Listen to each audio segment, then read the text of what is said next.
د غزني طبیعي پیښو ته د رسیدو ریاست مسؤلینو له لوري د قره باغ ولسوالۍ په مشرقي سیمه کې د 80 متره په اوږدوالي او 180 سانتي متره په جګوالي استنادي دیوال جوړ او ګټې اخیستنې ته وسپارل شو. مسؤلین وایي د دغه دیوال په جوړېدو سره 2,500 کورنۍ د سیلاب له زیانه وژغورل شوې. جوړېدا دغه دیوال سره تقریبا خلکو ته یوه ښه هوساینه رامنځته شوې ده چې هغه دا ده چې تقریبا 250 کوره دا دوی ته انشاءالله له خطره څخه خبر شوي دي. د یادې سیمې اوسیدونکي وایي د دغه استنادي دیوال په جوړېدو سره یې کورونه او ځمکې له خطره خوندي شوې.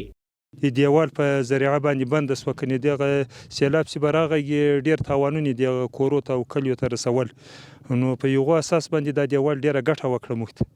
دا دیوال جوړ شوی د موږ تر اخره اندازې په خوشحاله یو، خو له موږ له اسلامي امارت څخه دا غوښتنه ده چې دا پاتې دیوال هم راته جوړ کړي. غزني کې طبیعي پیښو ته د رسیدو ریاست مسؤلین ډاډ ورکوي چې په راتلونکي کال کې به د دغه دیوال پاتې برخه هم بشپړه کړي.